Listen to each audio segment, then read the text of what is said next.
where we talk about all things automotive. Today, I'm joined by my co-host, Greg Acosta, editor of Engine Labs and all-around tech guru. What's going on, Greg? Oh, not much. How are you doing, Vinny?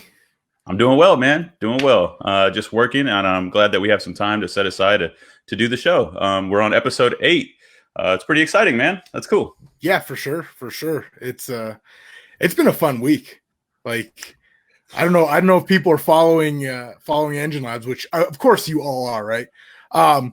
But that Holly is doing a giveaway for a twin supercharged engine that has just I saw you posted about that. Yeah, I mean, like, I can't get over it. Like, I can't even enter for, because I'm... Yeah, well, I see you wearing your Holly gear, supporting. That's cool, man. Yeah, they partnered with a couple of different companies. Mainly TorqueStorm, right? So you got twin blowers on this LS. Insane. Yeah, and I mean, you have a TorqueStorm on one of your cars, right? Yeah, so I have a TorqueStorm on Snake Eyes. That's my 72 Monte Carlo street strip project that we're currently working on. We have the last article coming out soon in the series of the TorqueStorm install. So that's where we're going to do the dyno and some track testing. But I remember you sending me a video of the first startup, and I had headphones in, and I think I ripped the headphones out of my ear so hard that I ripped the headphones because that is loud, but it's awesome. Yeah, man. That thing is cool. But yeah, so that's exciting. Hey, so we have a very special guest today. Yes, we do. You know him. For our viewers, you guys know him as the host of his own radio show, Sam's Garage Radio Show, his very successful television career, co-hosting Shadetree Mechanic, My Classic Car, and of course, Two Guys Garage. Without further ado, Sam Memmolo, everyone. How's it going, Sam? Hey guys, good afternoon. How are you? Doing well. I'm so glad that you can join us today. Welcome. Well, it's my pleasure. A pleasure to be with you guys, and both good car guys, and I love nothing better than car guys. Yeah, same here, man. I've been a longtime fan of yours, watching on PBS growing up as a kid, continuing to listen to your radio show now. A mutual friend of ours put us in contact, and I'm so grateful for that. Shout out to you, BJ. Thank you so much, man. So Sam, I kind of want to just jump right into this interview, if you don't mind. You come from a long background of turning wrenches.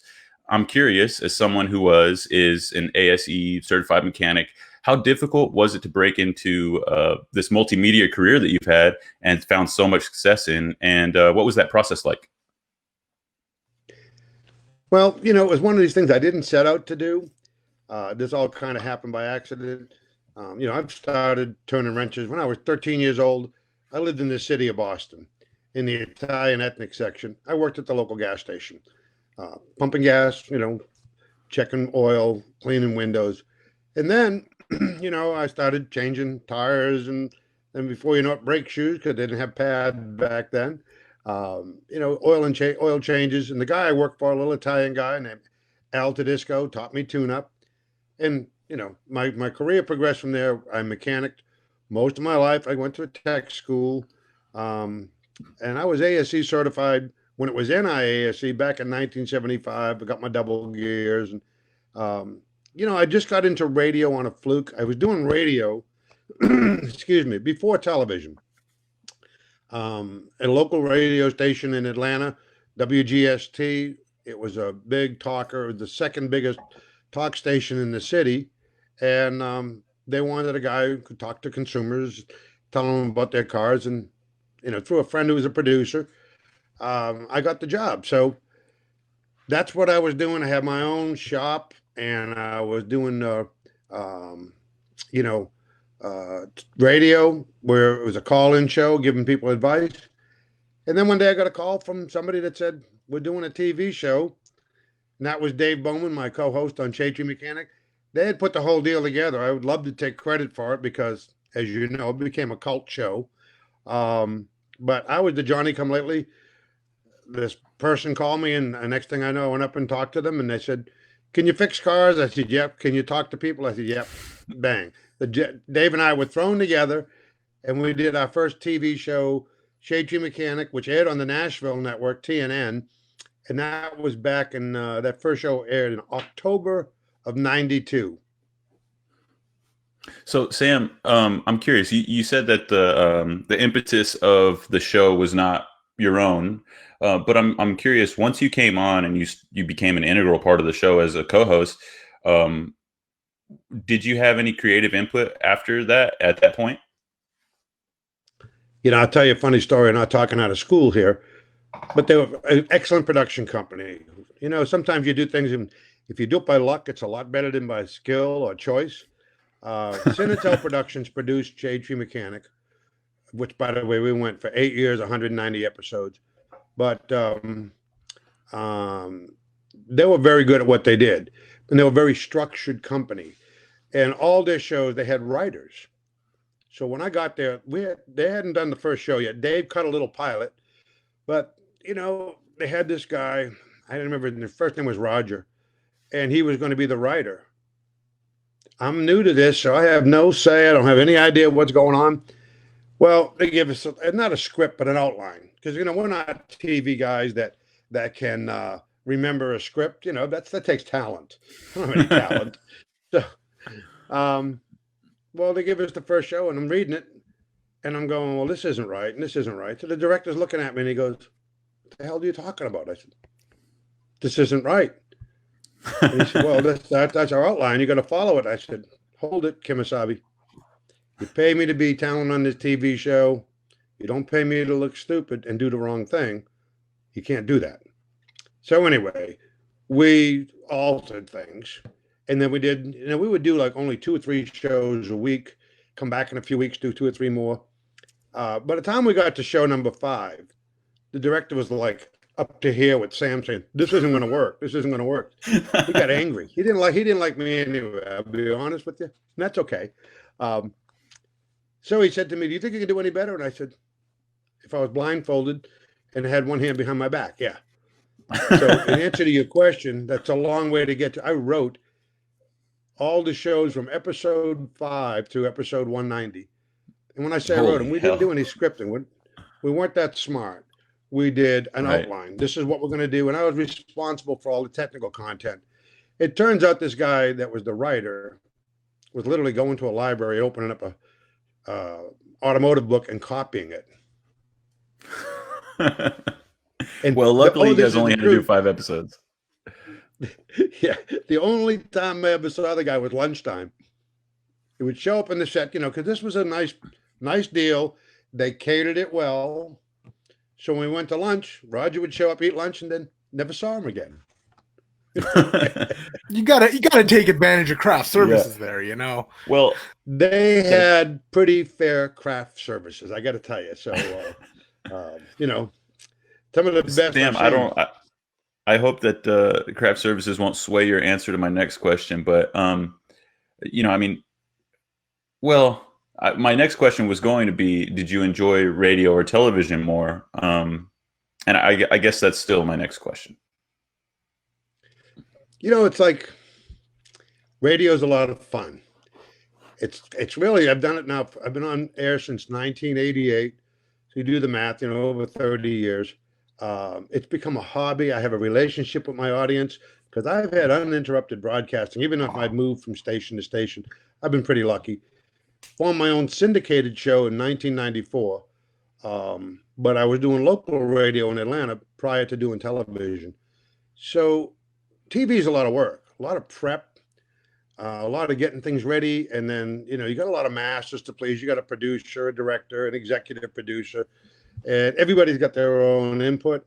And the way the business model was then, 1 show per day.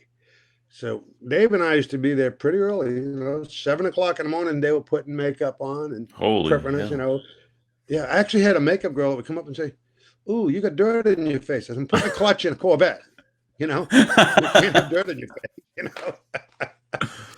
But TV was great. It was great for my career.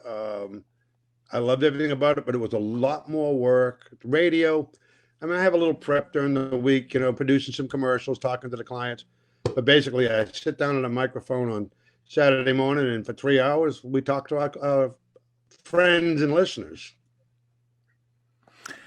Hey, Sam, I want to take a quick step back here to what you were touching on before. I don't want to date you too much, but how old were you when all this was going on with the show? You guys are 5 episodes in, and you say, "Hey, I could do a better job." I mean, that takes a little bit of gumption, you know?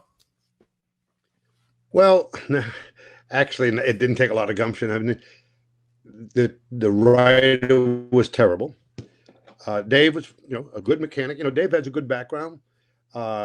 He was an IndyCar mechanic and so on, and I've been doing it. I'd also worked for a company called Allen Test Products that manufactured diagnostic scopes and so on. And for 10 years, I taught oscilloscope reading, all that kind of electronic stuff. So we were a good complement for each other. So it wasn't that hard a deal. But in answer to your question, probably, I'm going to guess I was in my mid 40s. Yeah, man. It sounds like you were, a veteran to the industry already, so you didn't have any qualms about stepping in and saying, "Hey, listen, there's a right way to do things and a wrong way to do things, and our audience is going to know that." So, to your credit, what a smart move, because 180 episodes, man, that's no joke. 190. By the way, there was Oh, excuse me. 189. That's all right, no problem. 189 aired. One episode never aired because there was, again, executive producer and everybody fought over it, and so they didn't air it. And I actually have a VHS copy of that stashed someplace. So why didn't they air that one? There was a fight over how much it cost to do. It was our first time going to the SEMA show in Las Vegas and doing that. We brought the whole crew. It was very expensive, and the executive producer didn't approve it, and the producer ran with it. And so it's just like, you guys, you've been in the business, the media business. Sometimes you ask permission, sometimes you ask forgiveness. And this guy, he asked forgiveness, and for his punishment, his penance, they didn't air the show. Oh man, that's too bad. So one shy of 190 officially. Yeah. Hey, so out of those 190 episodes, Sam, I mean, you guys worked on a lot of different cars, but I imagine you had some favorite projects over the years. Any that come to mind, or any one single project? Well, again, how this show was different than the shows they have today, in most cases, was it was theme based. Today we're going to do X, whether it's put a head gasket on a little Toyota pickup truck. That's what the whole show was about. We did have commercial breaks, and then we had that little new product segment in the back, which to sell product commercial. But we didn't jump from vehicle to vehicle to vehicle like so many shows do today.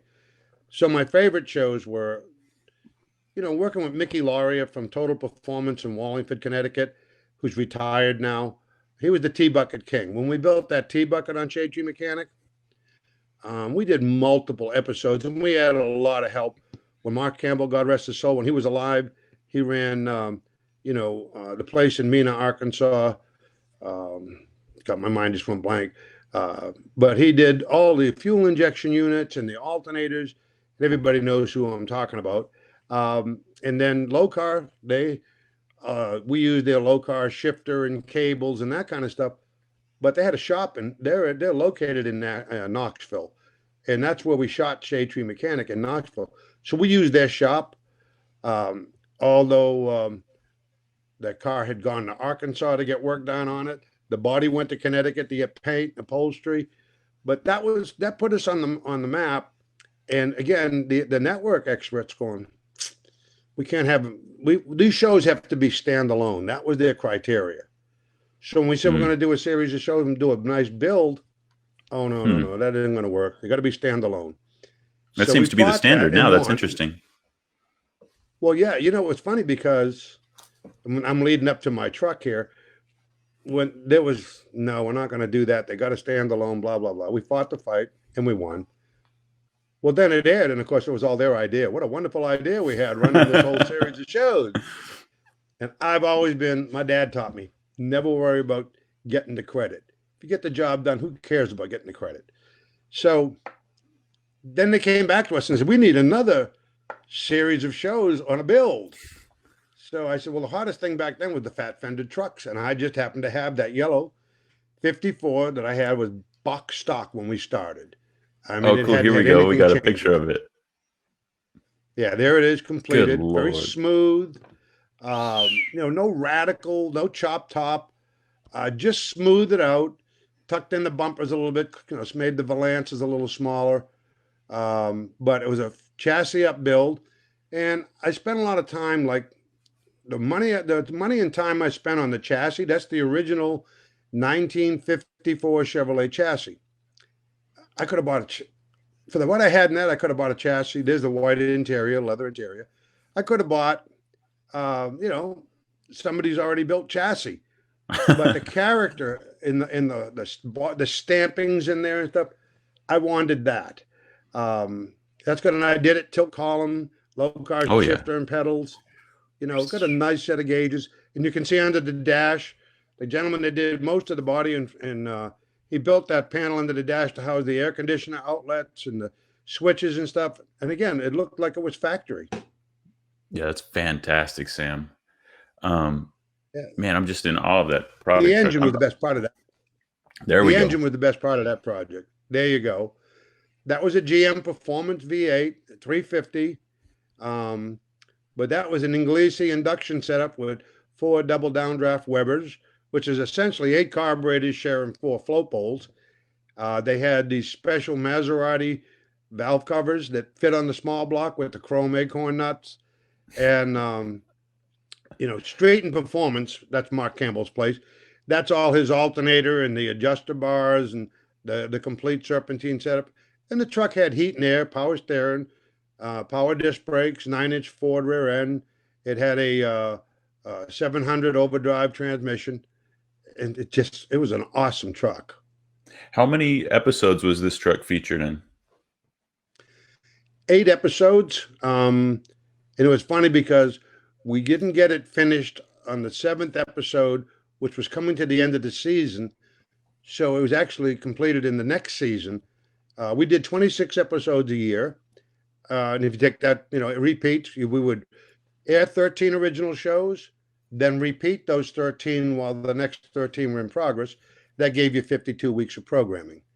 And the next year when we started, we did the final, I think the final show was the interior, which was mostly done. We just showed putting it together and fitting door panels, making the power windows work, that kind of stuff. Right. That's, yeah. So, it's, I guess Greg he's messaging me and he's telling me they were cycling through these photos, but Sam, I mean, that sounds like a big cliffhanger, right? So you weren't able to finish in that season, but then you rolled it into the next season. I guess it wasn't by design, but it ended up working out for you guys, huh? Yeah, it was not by design. We had some, production issues with the about paint prison. Oh yeah. When a car goes to paint and you don't see it for 2 years, well, this guy, I cannot fault any of his work. He did flawless paint and body work. But, he's a little slow. He didn't understand, when it comes to production and shoot dates, you got 30 people scheduled for a shoot date. It isn't, well, we have to put that off till next week. It doesn't happen that way. And so at one point, I ended up taking that truck away from him. He didn't want to finish it. And that put us way behind. Yeah. Well, Sam, and I'm not a paint and body guy by any. I'm sorry. No. Go ahead. I was stepping on you. You say you're not a paint and body guy, but I'm not a paint and body guy by any stretch of the imagination. But we were having a conflict over the bed. If you're familiar with Chevrolet trucks, the 1954 bed was a 1 year only. They carried it over to the first series 55, which was a hurry up mess because Chevrolet didn't have the 55 bodies stamped out yet. So this was a 1 year only truck. First year for the curved one-piece windshield, which actually came out of a 1954 Chevy Bel Air. They were trying to make the truck look modern. And if you remember, from 47 to 53, the bed rails went on a 45-degree angle. The bed rails on this truck were flat. And I had the original 1954 bed. And did I lose you here, by the way? No, I'm here with you, Sam. That's what. Oh, here we go. Greg's able to change the photos now. Okay. Well, somehow Okay, I've lost no, I'm the with you. video here, but that's okay as long as I'm with you. So he didn't want to fix the bed; it was too much work. He wanted to put an aftermarket bed. I wanted the original bed, so I ended up taking the truck away from him. And I found a guy that does Camaros and Model A's, and he and I finished it together. It was a struggle trying to make it as nice as what this guy had made it, but we made it work, and it worked good. I had the truck on display at SEMA, and I was actually at the Apex side. It was in a booth over at Apex, but Cool. it's gone to a lot of shows. Hey, Sam, I mean, the truck itself is famous now, especially for being in the show circuit. But I think something that people don't realize is that, and correct me if I'm wrong, but while all of this was taking place, you're making the show, you're building the truck, you were also running a service center. Is that right? Yes. When I got the TV job, I had a shop in Douglasville, Georgia, about 6,000 square feet, had 5 technicians and an office gal and myself and parts running guy. I started doing radio, and that was kind of funny because, I've been fixing cars all my life. And one day on the radio show, a guy called me up and he had a problem. And I knew what he was talking about. It was a pretty simple thing. And I got in the habit of saying, oh, that's easy. Well, I've been to a mechanic 5 times and he couldn't fix it. That's easy. If you go to a good guy and have him do this, that, and the other thing, it'll fix it up. Well, I got a call one day from a guy. And, when you've been doing it long enough and you know from your end of the media, when you're being set up, it's like a flag comes up. Here you are. This guy called me up and he said, oh, I got a couple questions for you. There was the flag right there. I said, okay. He said, do you have your own shop? And I said, nope, not anymore. He said, do you work on cars every day? And I said, nope, not anymore. Well, how the hell can you say it's easy and you're sitting there pontificating behind a microphone and blah, blah, blah, chewing my butt out. And, I was able to handle that. And I said, well, I've been doing it for a long time. And, it's what these guys have asked me is easy. So then I'm driving home from radio that day and I'm thinking about it and I go, maybe this guy's right. So I said to my wife, I ought to get a little shop where I just fix problem cars and show them that they can be done. Well, I rented this building and the next thing I know, the business is running me. I got more business than I can handle. Trying to find good qualified technicians was tough. My wife was doing the books for me. We didn't have a computerized repair order system at the time.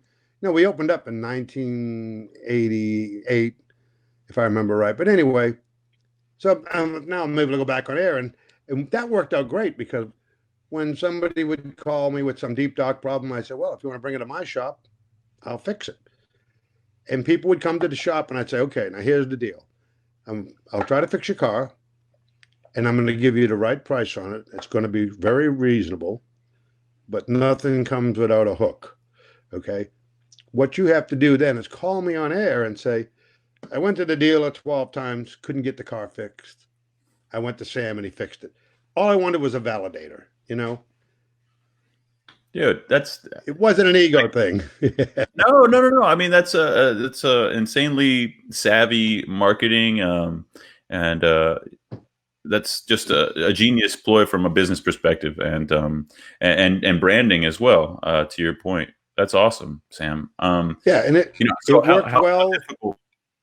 How difficult was it to run the shop and film the show and basically have all these irons in the fire at once? I mean, clearly you were able to do it, but were you tearing your hair out sometimes?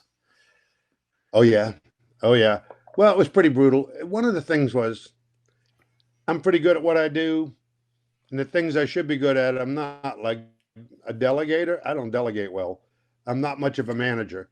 Okay, so when I would leave the shop and be gone for a week shooting TV, every night I'm calling in, Kathy, how much did we deposit today? Well, and it'd like be a third or what we normally did for our day's receipts, and the overhead's going on. I go, what happened? Well, Jackie couldn't get this car fixed. We couldn't get that part. No one knew what to do with this.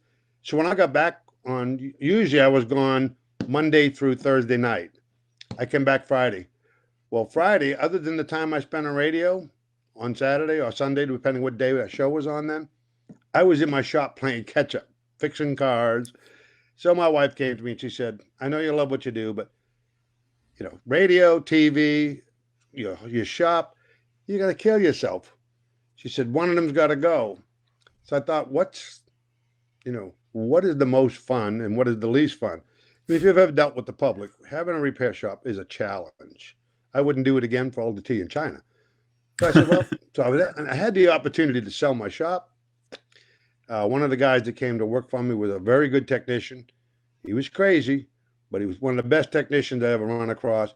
And his dad worked for Prestolite. I don't know if you remember the Prestolite Corporation.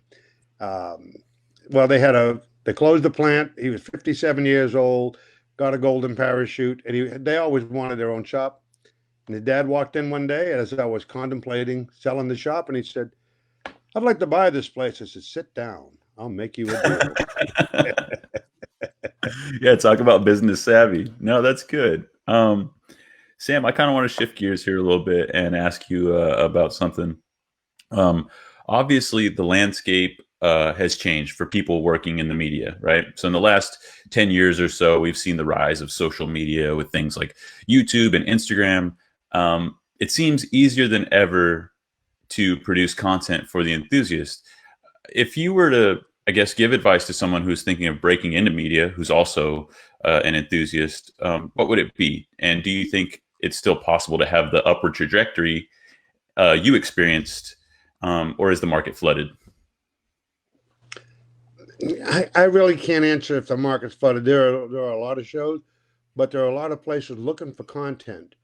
Some networks are a little harder to get on than others, but all you have to do is turn on to a network, and I won't name names, but when you see them running the 250 MotoGP of Argentina, they don't have a lot of content. If they're running, mud trucks in East Ohio, so that would be a network you would approach with a show. But the thing about getting into it, a lot of people have shows. Heck, when I was in the TV business, I can't tell you, I get DVDs in the mail all the time. Look at my new show. And there was one that I remembered. It was funny as can be. It came from Canada. It was Joe the Barber Answers Your Questions. And this guy was a barber, had a barber shop. They cut the front window out and they would drive a car into the barber shop. So here he is, cutting hair, got some guy sitting in the chair with the sheet over him. And these people would ask, what do you think about this? Well, here's the carburetor, and it was a scream. But the pilot was about 2.5 hours long. I mean, these guys must have had a lot of tape. I think I watched a half hour and I was on the ground laughing. But really, what you need to do is get a concept, shoot a pilot, and see, that is the difference between, you want broadcast quality.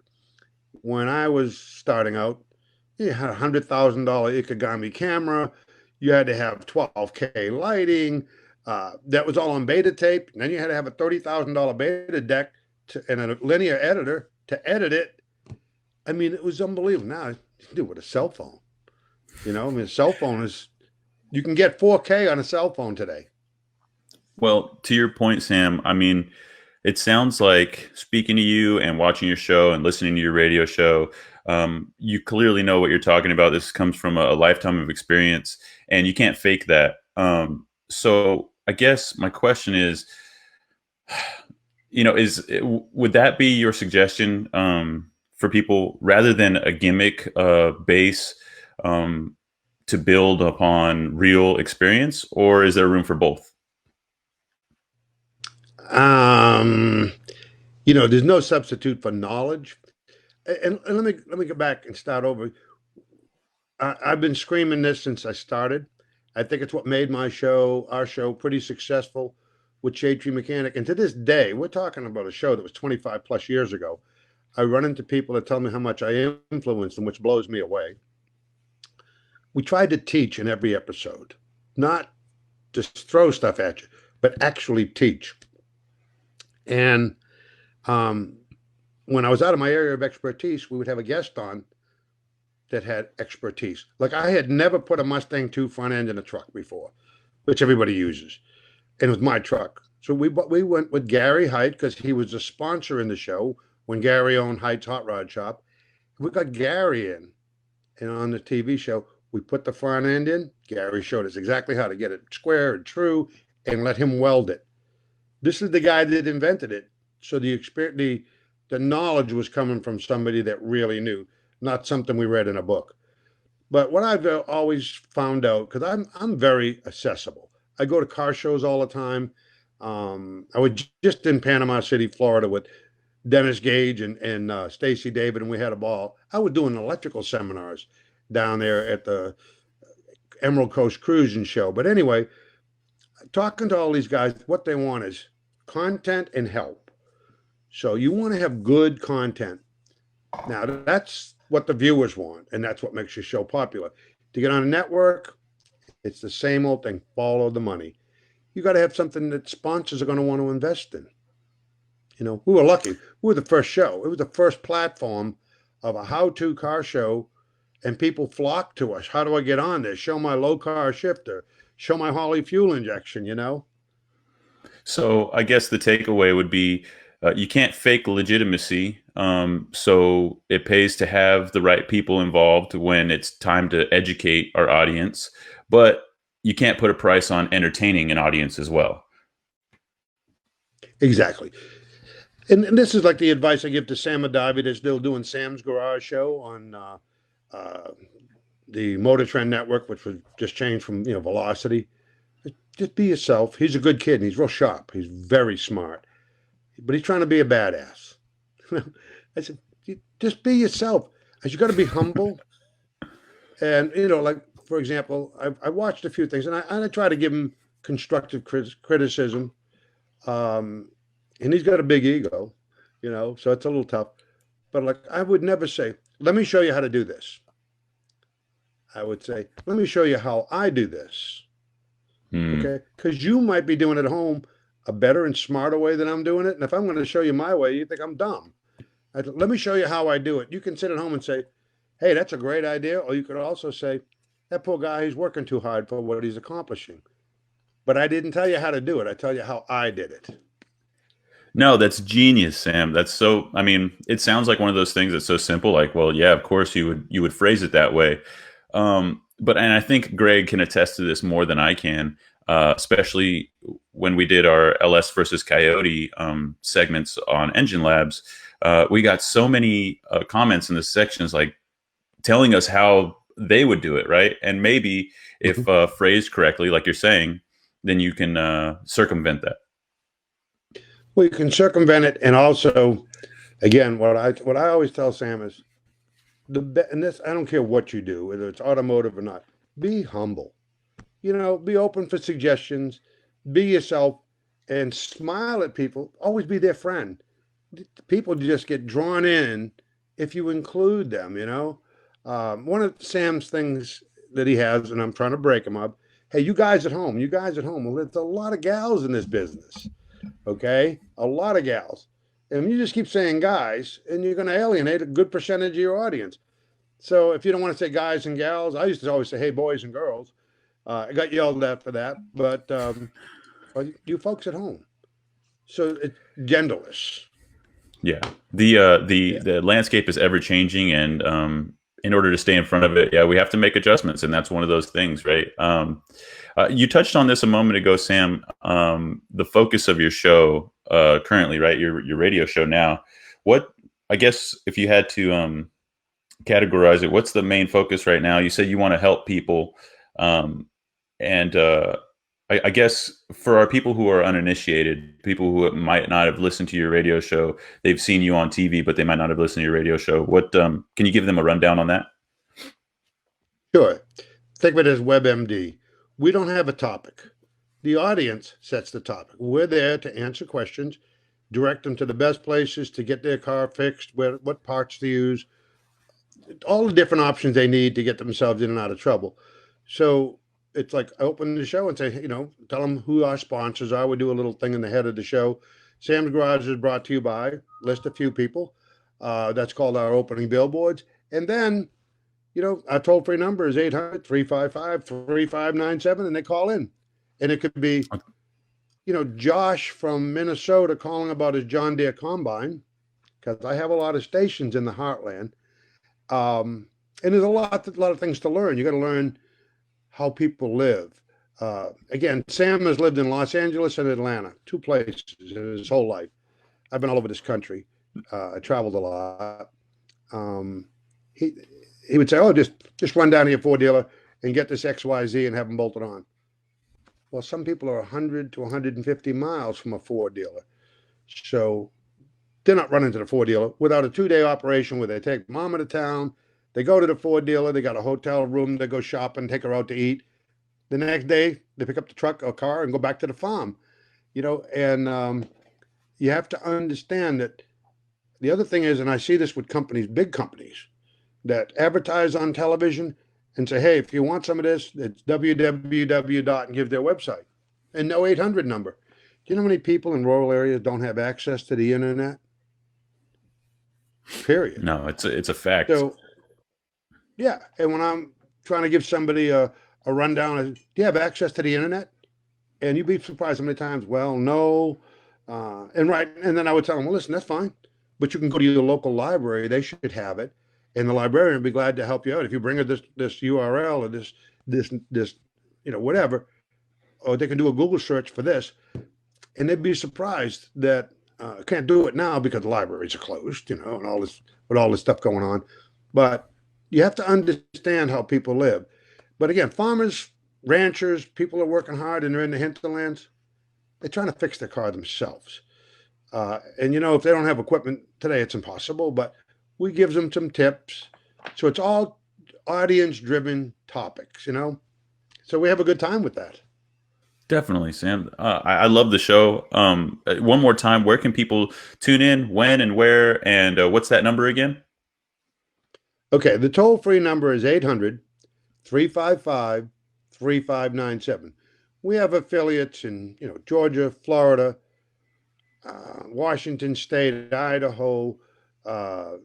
We have one station in Yankton, South Dakota, which is Sioux Falls, but they get part of South Dakota, almost all of South Dakota, part of North Dakota, Nebraska, Iowa, and Minnesota.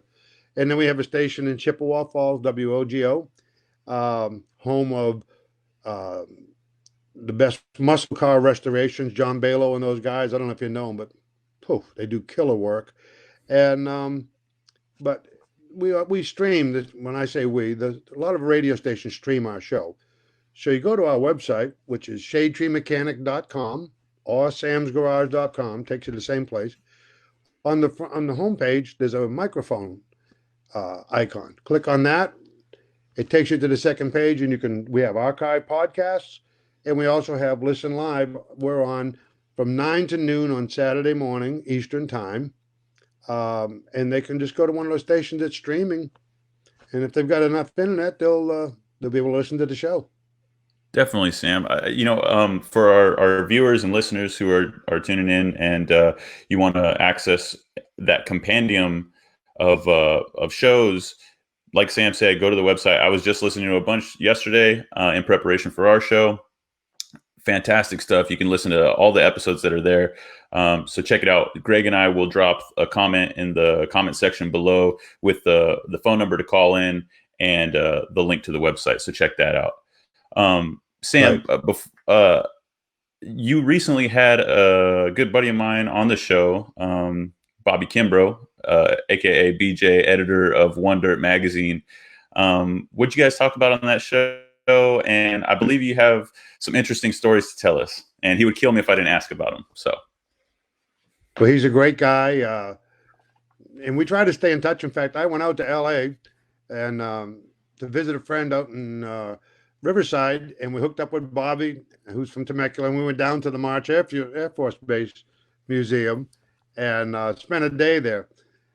He's a great guy. He's a dirt track racer, as you know, and I love racing and dirt track. And I was good friends with Earl Gertie up there at Gertie Engines in Rochester, Indiana. And we went to the Air Force Base. As you know, Bobby, he's a veteran. He's a Marine. He's a chopper crew chief. So we got in this Vietnam kind of display they had with an old Huey, and it's, everything's signs. Hands off, don't touch. We're car guys. We're going to touch everything.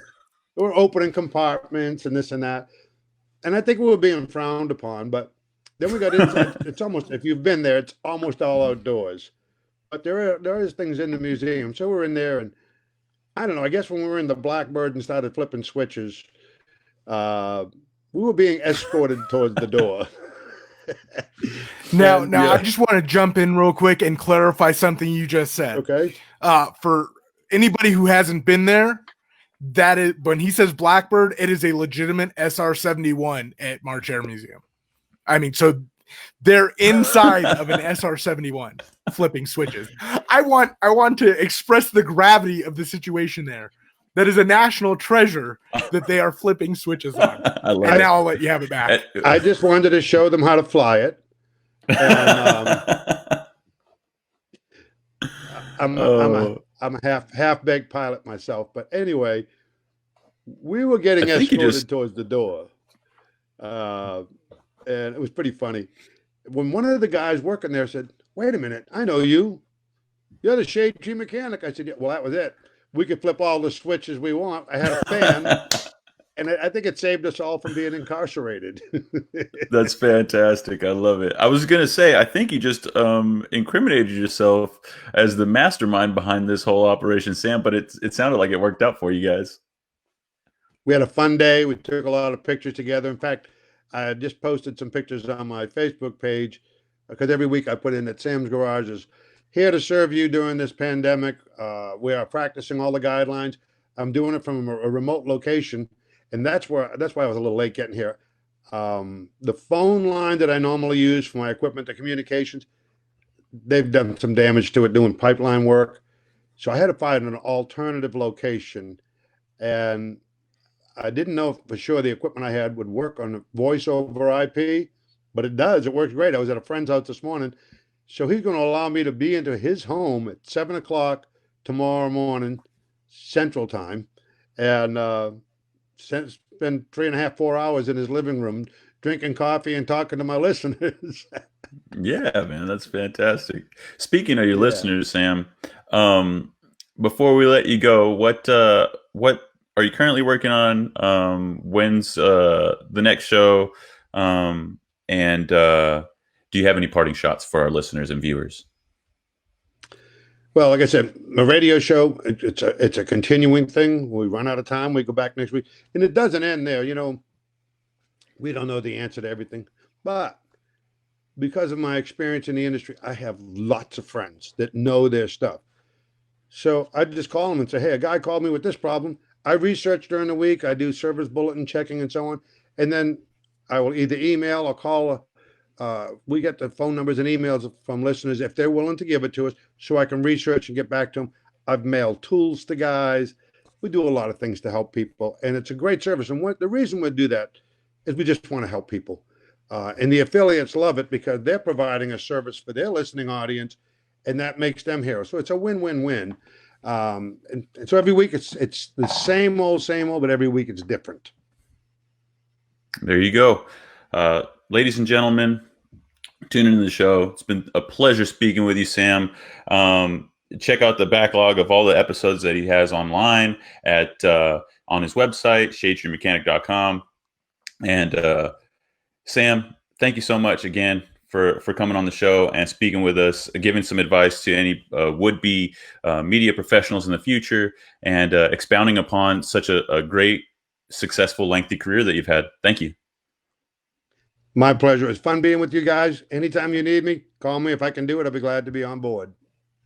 I appreciate it, Sam. We'll talk to you soon, and stay safe out there. Everybody stay safe. Thank you. Greg, you still with me? Yeah, there we go. I'm right there. Sorry, my computer decided it was going to try to update or something. I don't know. I will be looking at new computers tonight. Man, the show. That was so cool to get a chance to talk to Sam. It's like right. I mean, you talk about a pioneer, the first automotive how-to TV show. I mean, without him, there's no Power Block. There's no. I mean, he was on the Nashville network. How many people now remember TNN? Right. I mean, what is it now? Now it's like Spike TV or something. But I mean, I remember watching that as a kid. Like, I used to watch it all the time as a kid. It was syndicated on PBS. It was so good, man.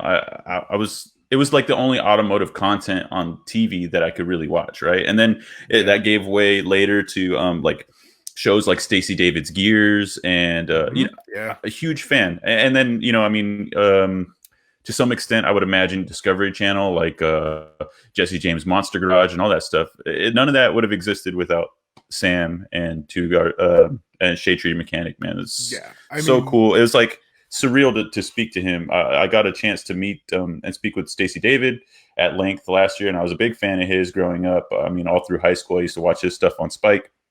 So it was really, really cool to speak with Sam about his career and provide some valuable advice to anybody who would potentially like to work in this field in the future. Yeah, and one thing he said that I think was really critical for anybody out there is don't fake the funk. Be yourself. If you just think about YouTubers, right? Everybody likes to make fun of YouTubers. Well, at least they used to. Now everybody kind of sees it's real. But pardon me. Think about it. Who does well? The people who are themselves. Like when you're trying to pretend to be something, everybody can tell. I think that's kind of what I was trying to get to with Sam, and he hit the nail on the head, man. I mean, obviously the landscape has changed since he started, but he got there and he had this successful career by just being a real car guy, not by faking, not by having somebody else do the work off screen and then him showing up to be like, hey, look at what we did. No, he's a real car guy turning wrenches, and it just ended up working out for him as far as just being that person. And an audience who wants to learn something is gonna sort the real from the fake, you know what I mean? And it seems like that's happened throughout his whole career. Yeah, and I mean, one thing that just blows me away is the makeup lady, saying, "Oh, you got dirt on your face." Well, yeah, I'm a mechanic. What do you expect? Yeah, man. I mean, that just shows you the two different, worlds. You've got makeup ladies from Hollywood and a real honest wrench spinner. Well, that's what I was asking him too. It was like. I said, is the market flooded? And I wasn't so much speaking about television, although I suspect that maybe it is. But I was more about talking about all those YouTubers that you mentioned, right? So there's how many YouTubers are there? It's so easy. You can just point your phone and you're a content creator. But how important is it to be a legitimate content creator? And how difficult is it to do in this space that's flooded with people who are maybe YouTube mechanics, or people who are, for lack of a better word, are kind of faking it? Well, I'm just going to point one thing out about Sam, and his goal has always been to help someone. I feel like a lot of content creators get into it because of ego, and they're trying to tell you how smart they are. I don't really want to be told by somebody how smart they are. Let me make my own mind up. But in general, I think if you go into it with, this is going to sound really stupid, but if you go into it with, a pure heart, then it comes through better. I mean, no, I don't think you just want to tell me how smart you are. Great. Like, cool. You want to come in and be like, look, this is what I'm doing.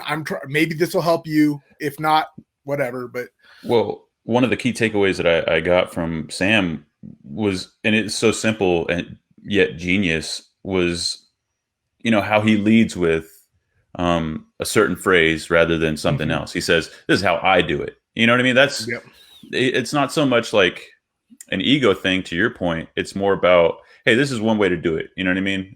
There's a million ways to skin a cat, and this one just happens to be mine. And that's what I was alluding to when I started talking about LS versus Coyote, because I know you've expressed some disconcern with people in the comment section just kind of talking crap, and it's like, there's more than one way to do things. Yeah, well, and the thing is, I think a lot of them, I mean, it was a competition, and I think a lot of people forget that. Everybody knows better these days. I mean, that's just the nature of the internet. But when he was explaining, going back and saying this is how I do it, I can think of like online machinists. I know that sounds really weird, but guys, I would watch, tons of videos of guys working a lathe when I got my first lathe. And yeah, you know what? They're machining some industrial, crazy hydraulic fitting or 8-inch gas pipe or something. But when they're showing me that, I get ideas for what I'm doing. And I'm like, oh, maybe I can try that. And because they weren't pitching them as, I'm telling you how to machine or face off a part, they were just showing you something, and it got my brain working, and I made something because their motivation. But yeah, I mean, those are the guys that are super successful, and it's I can think of one right now, actually. A-Bomb 79. He's a YouTube machinist. He's a real machinist that just happens to post on YouTube. He's got a shaper. And everybody is constantly up his butt about, why are you using a shaper for this? Why are you using a shaper for this? And his answer is, because I like my shaper. I bought a shaper. I like watching it work.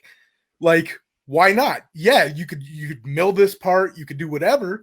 But he's like, I like playing with my toy. This is the one I want to work with. Anything will make it flat. I choose a shaper. And that's, I wonder how many people have gone out and tried to find a shaper just because, he's making it look so easy. I don't know how easy a shaper is to run. Never touched one in my life, but he makes it look easy. Well, I think to your point, as the landscape continues to grow, and as for every one great piece of content, there's probably 100 pieces of content that are just not great, right? So I think for people who want to start creating some content, whether that's at the enthusiast level or if they want to do something professionally, I think a key takeaway is to educate or entertain, and that's something that BJ, to bring it back to him, who I consider to be my mentor, he told me when I first started, when you start writing or you start creating anything for your audience, your goal should either be to entertain or educate them. And if you can do both at the same time, then you're going to be successful.